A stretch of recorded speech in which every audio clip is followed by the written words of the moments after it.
اعوذ باللہ من الشیطان الرجیم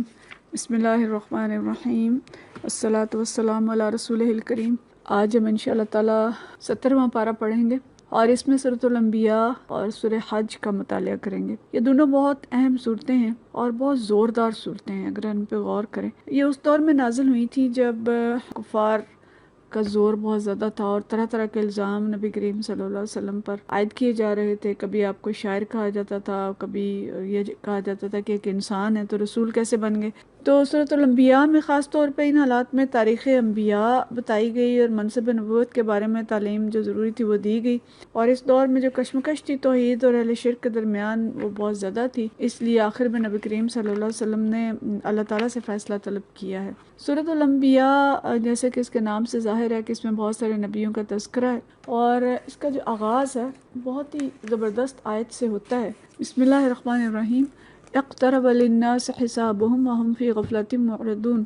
کہ قریب ہے لوگوں کے حساب کا وقت اور وہ ہیں کہ غفلت میں منہ موڑے ہوئے ہیں، اور ان کے پاس جو تازہ نصیحت بھی ان کے رب کی طرف سے آتی ہے اس کو بتکلف سنتے ہیں اور کھیل میں پڑے رہتے ہیں، اور دل ان کے دوسری فکروں میں منہمک ہیں۔ اللہ تعالیٰ غافل دلوں کو جگانے والا آغاز کرتا ہے، اور کیفیت یہ ہے کہ اللہ تعالیٰ کہتا ہے کہ ایسے لوگوں کے جن کا امتحان سر پہ ہے اور وہ کھیل کود میں مگن ہے، ان کا انجام کیا ہوگا۔ یعنی غافل اور لاپرواہ انسان کہ ان کے محاسبے کا وقت آ چکا ہے اور وہ رسول اللہ صلی اللہ علیہ وسلم کی بات کو اور اللہ کی جو کتاب ہے اس کو سن نہیں رہے، اور دوسری جو الٹی سیدھی باتیں ہیں وہ کرتے ہیں۔ پیش کردہ ذکر پہ غور کرنے کے بجائے رسول اللہ صلی اللہ علیہ وسلم پر اعتراضات اور الزامات عائد کرتے ہیں۔ اگلی آیات میں جو بتایا 1 سے 15 تک جو آیات ہے ان کا مضمون بنتا ہے کہ آپ صلی اللہ علیہ وسلم کو کہتے تھے آپ ایک بشر ہیں، اور بشر کیسے رسول ہو سکتا ہے، اور کبھی کہتے تھے کہ یہ تو بس پراگندہ خواب ہیں، اور کبھی کہتے تھے کہ قرآن کو آپ نے خود گھڑ لیا ہے، پھر کہتے تھے آپ شاعر ہیں، اور مطالبہ کرتے تھے کہ پچھلے رسولوں کی طرح کوئی معجزہ دکھایا جائے۔ تو ان سب کو ہلاکت کی دھمکی دی گئی، اور مشرکین مکہ کو منصب رسالت کی نوعیت سمجھاتے ہوئے بتایا گیا کہ سابقہ تمام رسول بھی انسان ہی تھے، اور ساتھ ہی اللہ نے کہا کہ اہل کتاب سے آپ پوچھ لیں، ان کو علماء سے دریافت کر لیں کہ سابقہ رسول کیا تھے۔ تمام رسول کھاتے پیتے تھے اور ہمیشہ زندہ رہنے والے نہ تھے۔ لیکن کل کہ جو کفار اور مشرکین تھے وہ کہتے تھے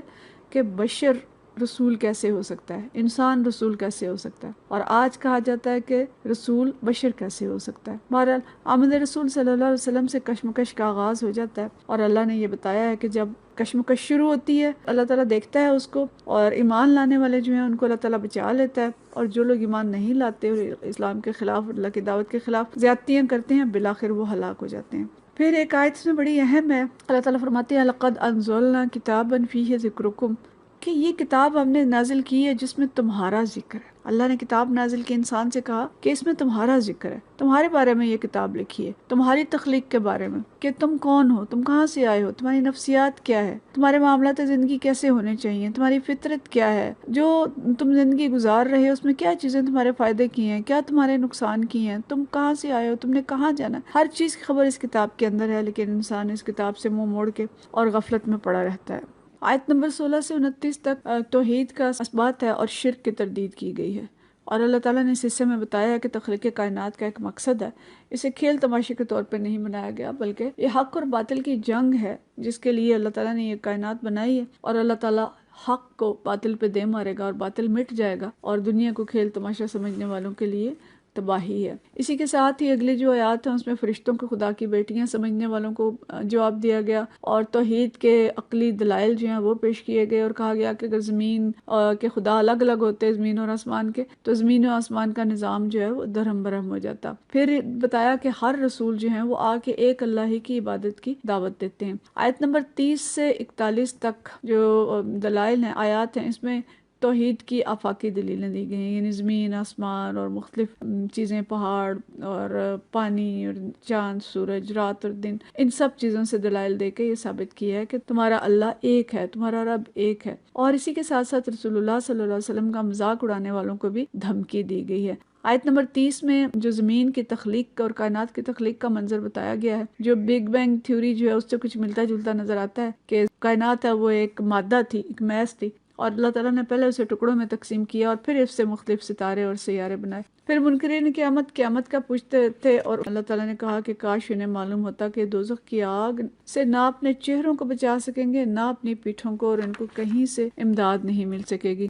اور آیت نمبر 42 سے 47 تک مشرکین کے خود ساختہ خداؤں کی بے بسی بیان کی گئی اور انہیں تنبیہ کی گئی کہ ان کے دن جو ہیں وہ گنے جا چکے ہیں اور مسلمانوں کو کامیابی کی خوشخبری دی گئی۔ آیت نمبر 48 سے 49 تک انبیاء کا تذکرہ ہے، اور یہ بتایا گیا کہ اس سے پہلے اللہ تعالیٰ حضرت موسیٰ اور حضرت ہارون کو فرقان اور تورات نازل کر چکا ہے، اور یہ کتاب جو تھی یہ روشنی تھی، ذکر تھی، یاد دہانی تھی، اور اب یہ بابرکت ذکر یعنی قرآن پاک نبی صلی اللہ علیہ وسلم پر نازل کیا گیا ہے، تو تم لوگ اس کا انکار کر دو گے۔ خطبہ ہے نا قرآن، تو سوالیہ انداز ہے اس کا کہ تم لوگ اب اس کا انکار کر دو گے۔ تو آیت نمبر 50 سے 93 تک اللہ تعالیٰ کئی انبیاء کا ذکر کر کے ان کے کردار اور ان کی دعوت پر روشنی ڈالتے ہیں۔ حضرت ابراہیم علیہ السلام کا ذکر تفصیل سے ہے،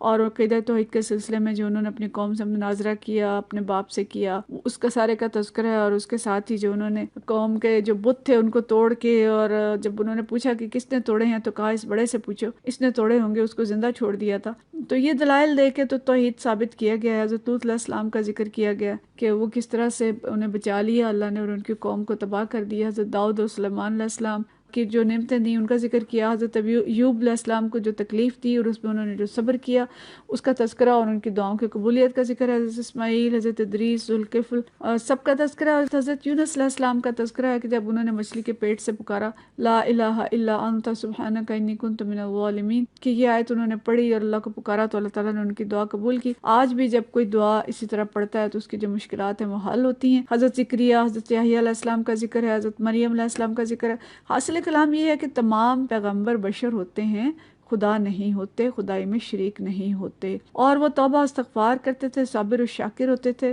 توحید کی دعوت کو عام کرنے کے لیے جرأت عزیمت سے کام لیتے ہوئے قوم کی مخالفتوں کا سامنا کرتے تھے۔ تو اسی سلسلے میں نبی کریم صلی اللہ علیہ وسلم اس سلسلے کی آخری کڑی ہیں، اور ان پر اعتراضات اور الزامات کی بجائے ان کی قدر و منزلت پہچاننے کی کوشش کی جائے۔ پھر اس کے بعد آیت نمبر 94 سے 106 تک اہل توحید اور اہل شرک کا انجام بتایا گیا ہے کہ دونوں کا انجام جو ہے وہ ایک جیسا نہیں ہوگا۔ اہل شرک ظاہر دوزخ میں جائیں گے اور اہل جنت جنت میں جائیں گے، اور نیک لوگوں کے بارے میں بڑی پیاری آیت ہے کہ یہ لوگ دوزخ سے دور رکھے جائیں گے، اس کی آہٹ بھی نہیں سنیں گے، یعنی بہت دور رکھے جائیں گے، اور دل پسند عیش میں ہوں گے، اور ان پر نہ گھبراہٹ طاری ہوگی، اور فرشتے ان کا خیر مقدم کریں گے۔ اور آخری آیت 107 سے 112 تک مسلمانوں کو خوشخبری سنائی گئی کہ انہیں زمین میں اقتدار حاصل ہوگا، اور یہ خوشخبری اللہ کہتے ہیں کہ وہ پہلے زبور میں بھی لکھ چکے ہیں۔ پھر مشرکین مکہ کو سمجھایا گیا کہ وہ آخری نبی صلی اللہ علیہ وسلم کی قدر پہچانیں کہ آپ رحمت للعالمین ہیں، وما ارسلناک الا رحمت للعالمین، اور آپ صلی اللہ علیہ وسلم کی قدر پہچانیں، اور آپ جو تشریف لائے ہیں لوگوں کے لیے رحمت بن کے۔ اور ساتھ ہی لوگوں سے یہ سوال کیا کہ فَهَلْ أَنْتُمْ مسلمون، کیا تم اسلام قبول کرنے کے لیے تیار ہو؟ بڑا پیارا انداز ہے اللہ تعالیٰ کا، مکالمہ بہت خوبصورت ہے۔ 109 سے 111 تک جو آیت ہے اس کو پڑھیے گا وہاں سے، اور آخری آیت میں نبی کریم صلی اللہ علیہ وسلم کی یہ دعا ہے کہ یا اللہ میرے رب حق کے ساتھ فیصلہ کر دے کہ یہ مشرکین جو ہیں یہ بات کو مانتے نہیں ہیں۔ تو اس صورت کے اندر اللہ کی کتاب پہ غور و فکر، اللہ کی نشانیوں پہ غور، فکر آخرت اور رسول اللہ صلی اللہ علیہ وسلم کی قدردانی اور آپ صلی اللہ علیہ وسلم کی سنت کی پیروی کے اسباق ہمیں ملتے ہیں۔ اس کے بعد سورہ حج ہے، اور سورہ حج کے کچھ حصے ہجرت سے قبل مکہ میں نازل ہوئے، اور اس کا کچھ حصہ جو ہے وہ مدینہ شریف میں نازل ہوا، اور اس کے اندر حج کا ذکر ہے جس کی وجہ سے اس کا نام سورہ حج رکھا گیا۔ اس کا آغاز بھی بہت زوردار ہے، اور اللہ تعالیٰ فرماتے ہیں بسم اللہ الرحمن الرحیم یا ایھا الناس اتقوا ربکم ان زلزلۃ الساعۃ شیء عظیم، کہ لوگوں اپنے رب کے غضب سے بچو، حقیقت یہ ہے کہ قیامت کا زلزلہ بڑی ہولناک چیز ہے۔ اس میں بھی جیسے متوجہ کیا، اسی میں بھی ایسے متوجہ کیا، اور فرمایا کہ اتنا زوردار زلزلہ ہوگا کہ ہر دودھ پلانے والی اپنے دودھ پیچھے بچے سے بے خبر ہو جائے گی، اور ہر حاملہ کا حمل گر جائے گا۔ تو دراصل اللہ کا عذاب اتنا سخت ہوگا کہ یہ ساری کیفیات جو ہیں وہ ہوں گی۔ آیت نمبر 5 میں تخلیق انسانی کی ساری منزلیں اور مدارج بیان کر کے اللہ تعالیٰ نے آخرت کی طرف متوجہ کیا ہے کہ انسان کا آغاز مٹی سے ہوا، نطفہ بنا، پھر کس طرح سے اس کی پیدائش تک جو 4-5 مدارج ہیں جو ہم فزیکلی بھی دیکھتے ہیں، الٹرا ساؤنڈ کے اندر بھی، کہ خون کا لوتھڑا بنا، پھر بوٹی بنی، پھر مکمل بچہ بنا، اور پھر انسان جب دنیا میں آتا ہے پھر اگلے مدارج اس کے کس طرح سے ہوتے ہیں کہ پہلے کمزور سا انسان ہوتا ہے، پھر جوانی، پھر ادھیڑ عمر، بڑھاپا، اور پھر آخر میں ایک ایسی عمر آ جاتی ہے کہ جب کچھ سمجھ کر دوبارہ نہیں سمجھتا۔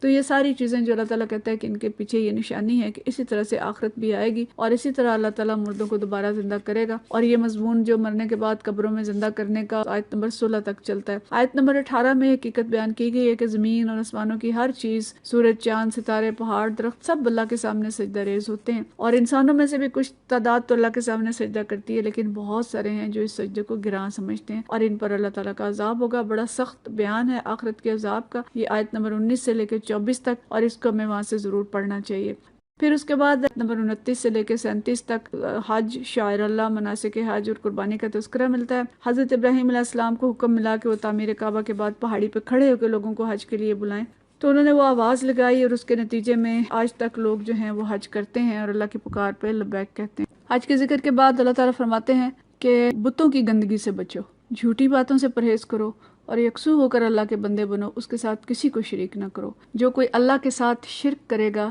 تو وہ آسمان سے گر گیا، اب یا تو اسے پرندے اچک لے جائیں گے یا ہوا اس کو ایسی جگہ لے جا کر پھینک دے گی جہاں اس کے چیتھڑے اڑ جائیں گے۔ مطلب کہ جب کوئی شخص ایک خدا کا بندہ نہیں ہوتا تو پھر وہ پتہ نہیں کتنے لوگوں کا بندہ بنتا ہے، اور اس کو شکاری پرندوں سے تسبیح دی گئی ہے کہ جو اس کی طرف چھپکتے ہیں، ہر کوئی اسے چھیننے کی کوشش کرتا ہے۔ اب یہ خواہشات نفس ہیں، یا یہ حکومت ہے، یا ادارے ہیں، یا جھوٹے لیڈر ہیں، یا کون کون سی چیزیں ہیں جن کے پیچھے انسان لگتا ہے۔ جب ایک اللہ کی بندگی نہیں تو پھر پتہ نہیں کس کس کی بندگی ہوتی ہے، اور انسان کس طرح سے ٹکڑوں میں بٹتا ہے۔ اور اسی کے ساتھ آگے جو دوسری بات اہم آیت آتی ہے کہ اللہ کے مقرر کردہ شاعر کا احترام کرو، اور جو یہ احترام کرتا ہے تو یہ دلوں کے تقوی سے ہے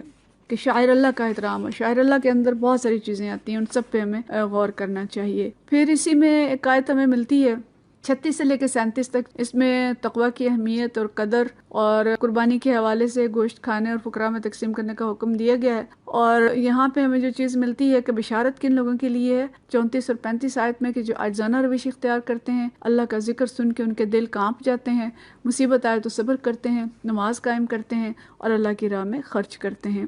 پھر اس کے بعد آیت نمبر 39 سے 41 تک اسلامی معاشرے، اسلامی ریاست اور مسلمان حکمرانوں کی تصویر اور ان کا منشور پیش کیا گیا ہے۔ منشور کا ایک حصہ ہم نے سورہ بنی اسرائیل میں پڑھا تھا، اور ایک حصہ یہاں پہ ہے کہ منشور ان کا جو اسلامی ریاست کا ہے وہ کیا کچھ ہوگا۔ تو کہا گیا کہ اسلامی حکومت کی جو بنیادی صفات ہیں کہ جب انہیں مسلمانوں کو حکومت ملے گی تو اقامت نماز، اطاعت زکوٰۃ اور امر بالمعروف اور نہی عن المنکر کا نظام قائم کریں گے۔ تو امت مسلمہ کا المیہ یہ ہے کہ آج جو پروپیگنڈا کے نتیجے میں ان چیزوں کو عمل کرنے کی بجائے جہاد کو دہشت گردی اور شاعر اللہ ہیں، اس میں داڑھی بھی شامل ہے، اور اس میں حجاب بھی شامل ہے، برقع بھی شامل ہے، جن سب کا مذاق اڑایا جا رہا ہے، اور سیاست اور ریاست کو اور دین اور مذہب کو الگ الگ خانوں میں تقسیم کر دیا گیا ہے، جسے ہم جدید جاہلیت ہی کہہ سکتے ہیں۔ آیت نمبر 42 سے 62 تک سابقہ قوموں کی مثالیں دے کے کافروں کو دھمکی دی ہے کہ جس طرح سے وہ لوگ ہلاک ہوئے اسی طرح سے یہ لوگ بھی ہلاک ہوں گے۔ آیت نمبر 52 میں فرمایا کہ شیطان اپنے کام میں لگا رہتا ہے، حتیٰ کہ وہ انبیاء کی اللہ تعالیٰ وحی نازل کرتا ہے اس میں بھی خلل اندازیوں کی کوشش کرتا ہے، یعنی وہ اتنا یکسو ہے کہ انبیاء پر بھی حملہ آور ہونے سے نہیں چکتا، لیکن اللہ تعالیٰ بچا لیتا ہے انبیاء کو اور اس تعلیم کو جو وہ بھیجتا ہے۔ اسی طرح سے جو مخلص اہل ایمان ہے ان پہ بھی حملہ آور ہوتا ہے، لیکن اللہ تعالیٰ ان کی بھی حفاظت فرماتا ہے۔ آیت نمبر 58 میں ہجرت کی فضیلت اور مہاجرین کے درجات کا ذکر ہے۔ مدینہ کی جو ہجرت ہے اس وقت قریب تھی، تو اس کی طرف اشارہ کرتے ہوئے خوشخبری دی گئی ہے کہ دارالہجرت میں مہاجرین خوش ہو جائیں گے، اور جو لوگ ہماری آیات کو نیچا دکھانے کی کوشش کر رہے ہیں وہ دوزخ میں جائیں گے۔ آیت نمبر 63 سے 70 تک توحید کے دلائل دیے گئے ہیں، اور بتایا گیا ہے کہ اللہ کی آیات جو ہیں اہل کفر اور اہل ایمان پر یکساں اثر نہیں کرتی۔ اہل ایمان کا ہم نے پیچھے پڑھا کہ جس طرح وہ اللہ کے خوف سے لرز اٹھتے ہیں اور ان کا دل نرم ہو جاتا ہے، تو کفار کا حال یہ ہے کہ اللہ کی آیات سنتے ہی ان کے چہرے بگڑنے لگتے ہیں اور وہ آیات سنانے والوں پر ٹوٹ پڑتے ہیں۔ تو یہ لوگ مکہ میں بھی تھے اور مدینہ میں بھی تھے، اور آج کے دور میں بھی یہ لوگ پائے جاتے ہیں، اور آج ہم دیکھ رہے ہیں کہ دنیا کے اندر کتنے مسلمان اسلامی تحریکی ہیں جن کو کچلا جا رہا ہے، اور کس طرح سے اسلام پر جو عملی اسلام چاہتے ہیں اور اسلام کا نفاذ چاہتے ہیں ان کے ساتھ جو کچھ سلوک ہو رہا ہے، یہ سب اس وقت بھی یہی کچھ تھا۔ سورت کے آخری رکوع میں اللہ تعالیٰ نے 2 اہم مضامین بیان کیے ہیں، توحید اور جہاد۔ توحید کی ایک دلیل دی ہے اور شرک کا بطلان کیا ہے، کہ ایک مثال دی ہے کہ ان لوگوں کی مثال جو شرک کرتے ہیں ایسے ہے کہ وہ سارے مل کے ایک مکھی بھی پیدا نہیں کر سکتے، اور مکھی پیدا کرنے تو دور کی بات ہے، مکھی ان سے کوئی چیز چھین لے جائے تو اسے واپس بھی نہیں لے سکتے۔ اور آخر میں فرمایا کہ وَجَاهِدُوا فِي اللَّهِ حَقَّ جِهَادِهِ، کہ اللہ کے راستے میں جہاد کرو جیسا کہ جہاد کرنے کا حق ہے، اور ہمیں کہا گیا کہ تمہارا نام میں نے مسلمان رکھا ہے، اور ٹکڑوں میں بٹنے سے منع کیا گیا کہ اللہ کے راستے میں جہاد کرو، عصبیتوں سے بچو، اور یہ عربی، اجمی اور مہاجر اور لوکل اور پٹھان بلوچ نہیں، بلکہ تم سب مسلمان ہو. اور فرمایا اللہ کے دین میں کوئی تنگی نہیں ہے اور اللہ کے تعلیمات اور شریعت میں کوئی انسانوں کے لیے مصیبت نہیں ہے. یہ آسان شریعت ہے، اس پہ عمل کریں اور اس کو لے کے کھڑے ہو جائیں اور جہاد کریں. جہاد سے مطلب صرف قتال نہیں ہے، بلکہ جہاد جو ہے کہ اللہ کے دین کو لے کے کھڑا ہوا جائے اور غلبہ حق کے لیے موقع محل کے مطابق جدوجہد ہو، قلم سے، زبان سے، مال سے، دلیل سے، اور اسی کے ساتھ قتال بھی شامل ہے. تو گویا اس صورت کے اندر ایک تو شرک اور توحید کی بات بڑے زوردار طریقے سے کی گئی اور جہاد کا حکم دیا گیا. اللہ تعالی ہمیں اس پہ عمل کی توفیق عطا فرمائے. وآخر دعوانا الحمدللہ رب العالمین.